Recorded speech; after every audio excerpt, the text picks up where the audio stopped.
Oi, galerinha, sejam muito bem-vindos a mais uma aula de História. Eu sou o professor Lucas e já estamos na nossa 16ª aula para o 7º ano do ensino fundamental. Na aula de hoje, a gente vai fazer uma crítica ao chamado eurocentrismo, certo? A gente vai entender um pouco o que é o eurocentrismo, quais são as principais características desse processo do eurocentrismo, e aí a gente vai fazer uma crítica a todo o processo de centralização da história na Europa, certo? Então vamos entender um pouquinho o que é o eurocentrismo. Primeiramente, observem aí. O que é eurocentrismo? Aí tem lá, ó, euro, que significa Europa, e centrismo, que significa centro, ou seja, a Europa no centro. Mas como assim, professor? A Europa no centro de quê? Vamos lá, ó. O eurocentrismo é uma visão de mundo que tende a colocar a Europa, assim como a sua cultura, seu povo, suas línguas e etc., como o elemento fundamental na constituição da sociedade moderna, sendo necessariamente a protagonista da história do homem. Então, basicamente, o eurocentrismo é essa visão de que a Europa estaria no centro de tudo, certo? No centro de todo o mundo, de toda a história do mundo. Então é colocar a Europa, e aí quando a gente fala Europa, a gente traz com ela toda a sua bagagem de cultura, de tradições, de povo, de idioma, de costumes. Então colocar toda a Europa como o centro de toda a nossa história. Apesar de que a gente sabe de que não é bem assim, certo? Então vamos lá, continuando. O eurocentrismo foi o fator centralizador de diversos momentos na história. Um deles é das grandes navegações no século XVI, quando os portugueses, espanhóis, holandeses e ingleses resolveram conquistar os territórios além-mar, ficou declarado a imposição da cultura europeia ante a outras que floresceram no continente americano. Essa posição, vista como preconceituosa, gerou diversos conflitos e muita carnificina, levando à destruição de diversas populações que habitavam o continente americano, das quais se destacam os maias, os astecas e diversas tribos indígenas, certo? Então, esse processo de estabelecimento do eurocentrismo, ele é muito visível principalmente nesse período das grandes navegações, quando diversas nações europeias se lançam nesse chamado além-mar em busca de novos territórios, de novas populações, e a partir desse lançamento, eles começam a se colocar no papel de colonizador, certo? Então, de impositor de cultura. Então, todo o continente americano, que estava repleto de civilizações que eram altamente desenvolvidas também, assim como a Europa tinha civilizações desenvolvidas e estruturadas, as civilizações americanas, as tribos indígenas do continente americano foram todas submetidas à vontade e aos desejos que a Europa tinha. Por isso a gente tem uma centralização da história muito da visão daquilo que os europeus contam, certo? Afinal, foram eles que chegaram, que dominaram, que conquistaram e passaram a fazer esse processo, que foi um processo muito tenso, certo? De toda a nossa história da humanidade. Mas continuando, vamos ver um pouquinho melhor dessa visão eurocêntrica. Além da América, muitos países da África e da Ásia sofreram também com o eurocentrismo, onde as culturas de outros povos eram consideradas exóticas, no entanto, em sentido pejorativo, logicamente, certo? Eles sempre viam toda a cultura de outras civilizações que não estivessem na Europa como uma cultura exótica, uma cultura que fosse levada mais como algo absurdo, certo? Algo que não deveria ser seguido. Um dos grandes exemplos eurocêntricos é a exposição de pessoas de outras etnias, as quais eram levadas para a Europa como troféus. Então, eles meio que expunham essas populações como uma forma de exposição de pessoas, certo? Então, eles eram levados como uma forma de objeto conquistado dentro desses territórios. Então, toda a cultura, toda a tradição que diversos povos, não só no continente americano, como no continente africano, no continente asiático, então diversos povos que tinham diversas civilizações tiveram de ser basicamente reestruturados e seguir os modelos que a Europa propunha, certo? Continuando. Podemos pensar na Europa atualmente e em sua influência sobre os diversos países do mundo.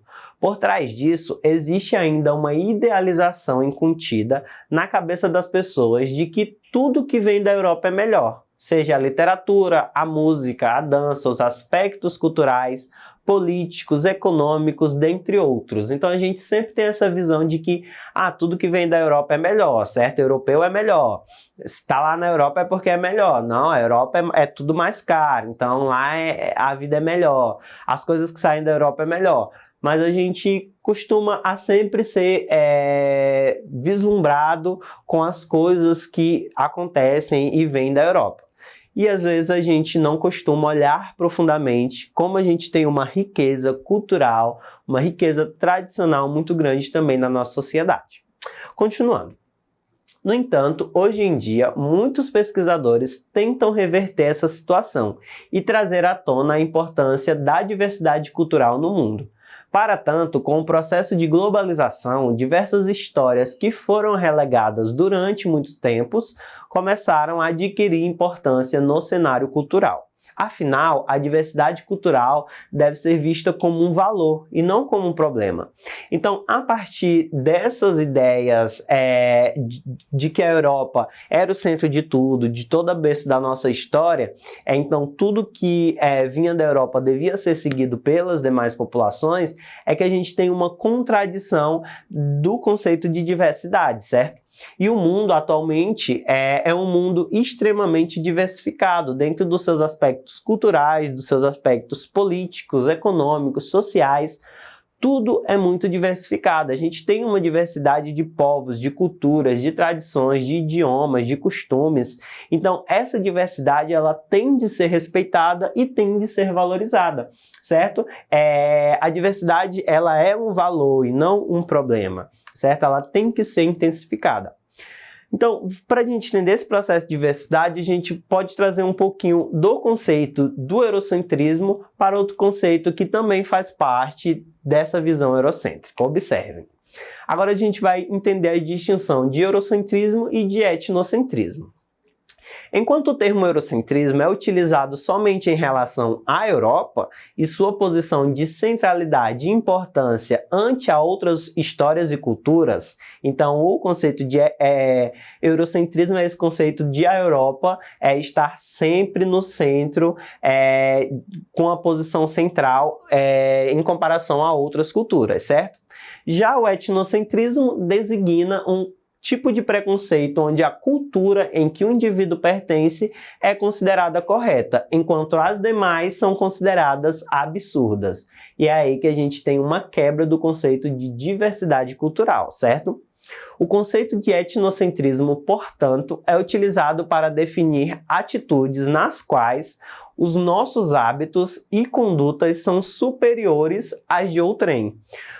Observe que o eurocentrismo é um tipo de etnocentrismo, no entanto, o contrário só ocorre se a cultura de referência for a europeia. Além do etnocentrismo, a xenofobia é um tipo de preconceito que está intimamente relacionada ao eurocentrismo, vista que determina a aversão a estrangeiros. Então, calma lá, a gente tem umas divisões aqui importantes a se fazer. O conceito de eurocentrismo, que a gente estava debatendo, que é esse conceito da Europa como centralizadora de toda a história, certo? Da nossa humanidade. E a partir desse processo, vê a Europa sempre como uma civilização mais avançada do que as demais civilizações. Então, essas são as principais características do eurocentrismo, que é, dentro da sua particularidade, um pouco da visão do etnocentrismo. O etnocentrismo ele já é uma visão de preconceito de cultura para com cultura, independente de qual seja, certo? Então é quando você acha que uma determinada cultura ela é a cultura que deve ser considerada como válida e as demais culturas são absurdas, certo? Quando a gente entende que não existe diversidade cultural, que só uma cultura é a certa e que ela deve ser seguida. Então, esse conceito de etnocentrismo é um conceito que engloba também o conceito de eurocentrismo. Mas o conceito de eurocentrismo ele não pode ser visto de forma contrária. Então, raramente, quase que nunca a gente vê os europeus, por exemplo, na verdade, a gente vê algumas pessoas ou alguma pessoa no mundo subjugando a cultura europeia dentro da nossa história, é claro, e valorizando demais uma cultura de outro determinado território. Então, a Europa, por sempre estar dentro das determinantes de como a história deve ser escrita, ela acaba sendo sempre o centro de toda essa questão que envolve o chamado eurocentrismo e particularmente também o etnocentrismo, certo? As subjugações também de populações africanas, por exemplo, de cultura africana, da cultura indígena, tudo isso também faz parte desse conceito de etnocentrismo, certo? Dentro desses conceitos também a gente tem a xenofobia, que já é um tipo de preconceito específico, é um tipo de preconceito de aversão a qualquer estrangeiro, certo? Então, quando você tem um tipo de preconceito a qualquer estrangeiro de qualquer outro lugar, de outro território que não seja o seu, certo? Por conta de toda a cultura e diversidade que a gente tem dentro daquele território, certo? E aí vamos trazer um pouquinho para cá, para nossa realidade mais ampla, certo? A gente está estudando a Europa, a América, o continente africano. Vamos ver se já houve e se acontece eurocentrismo dentro do nosso Brasil. Observem. Mesmo após a colonização, o Brasil esteve mergulhado em concepções eurocêntricas. A própria ideia de nação foi em grande parte trazida da Europa. Nossa bandeira nacional, por exemplo, contém o escrito Ordem e Progresso, que tem como inspiração o positivismo europeu. Em uma obra clássica do escritor Lima Barreto, que se chama Triste Fim de Policarpo Quaresma, é narrada a história que mostra as contradições de uma nação brasileira que quer se modernizar no modelo europeu, mas ignora os seus diversos problemas sociais e as suas origens. Então essa obra é uma obra que sintetiza muito como que essa visão do eurocentrismo ela afetou em grande parte a nossa valorização cultural, porque fez com que os próprios brasileiros que habitam e habitavam o nosso território, que vivem aqui, que nasceram aqui, fossem desde muito novos sempre vistos como uma cultura mais atrasada, em que deveria ser inspirada na cultura europeia e buscar transformar o nosso país num país tão desenvolvido quanto um país europeu. E aí essa obra de Lima Barreto acaba retratando que a população ela começa a ficar cada vez mais interessada em se transformar num modelo europeu e esquece os seus problemas sociais, as suas origens, a sua cultura, a sua valorização, que é de grande importância também, certo? Então, para a gente melhor entender e fixar esse conteúdo, vamos aqui fazer uma questão rapidinha, um bate-bola rapidinho, só para a gente mostrar que aprendeu, certo? Vamos lá.